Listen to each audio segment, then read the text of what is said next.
These are my 5 go-to bourbons right now. Let's get into it.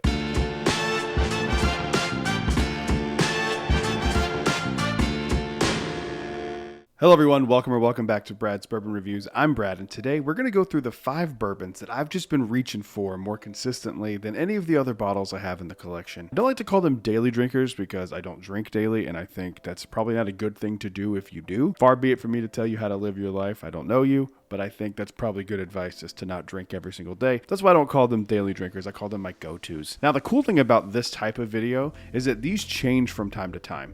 So just because this is what I'm drinking right now doesn't mean that this is what I'll be drinking in 6 months from now, and that's why I find these videos interesting. So let's go ahead and dive into number 1 here. First up is this bottle right here, Rebel Small Batch Reserve, coming in at 110 proof, $30, a great wheated bourbon out of Lux Row. I love this thing. I might actually include this in my best of the year. Now, it's not on the level of a Buffalo Trace Antique Collection or a Jack Daniel's 12 or a Russell's 15 or anything like that. It is just a really solid bottle, especially for the price.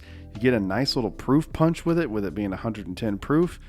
There's nothing not to like about this bottle. I love it. Even when I did my review a few months ago, I have just consistently loved this bottle. It tastes very vanilla-y if you like vanilla bourbons. And it makes a really good mixer with Coke. If you like vanilla Coke, you just get a boozy vanilla Coke. I can't recommend this enough. You can't go wrong with this bottle. Moving on to the next one. Up next is an old favorite, Eagle Rare.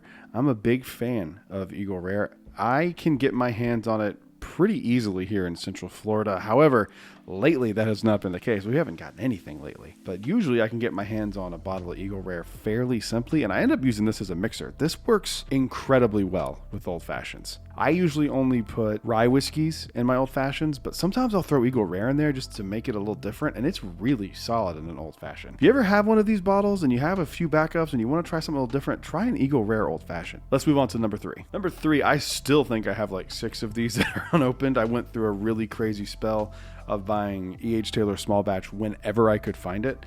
So now I have a surplus of these. So this is probably the bottle I reach for the most just because I have so many of them. Love E.H. Taylor small batch. It's one of my favorite bottles of all time.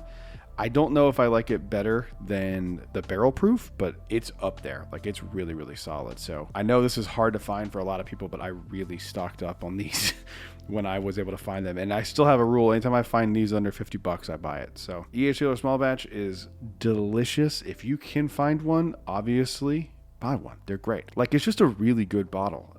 I love everything about these. It's perfect. I also have a little bit of a sentimental attachment to E.H. Taylor. Oh, it smells so good. It smells like grape candy corn. I know that sounds weird, but it's just so good. I will never not love E.H. Taylor small batch. It's delicious, and it goes without saying, if you can find one, get one. They're fantastic. Moving on to number 4 here. This one not upset people, but I need people to understand that I went out of my way to get a bunch of these, and that's why I have so many of them. And I just finished the first one I ever got.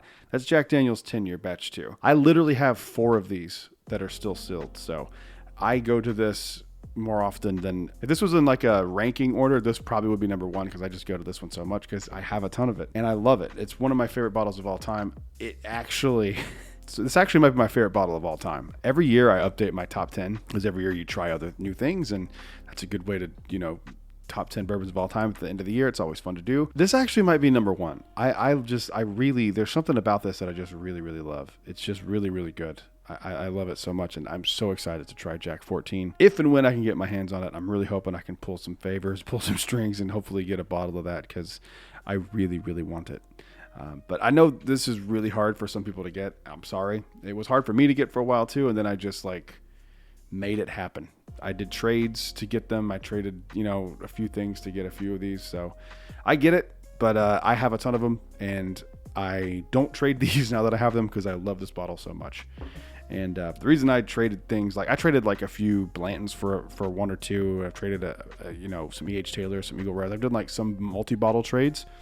I can always get E.H. Taylor and I can get Eagle Rare. They're still making it. They've only made a certain number of bottles of the Jack Daniel's 10-year batch 2, and once it's gone, and that's why I hoard it. This is one of the few things I hoard, this and the 12 too. I have a few of those as well. So let's get into number 1 here, and this is Blanton straight from the barrel. This is mine, my actual one. I have yet to open it.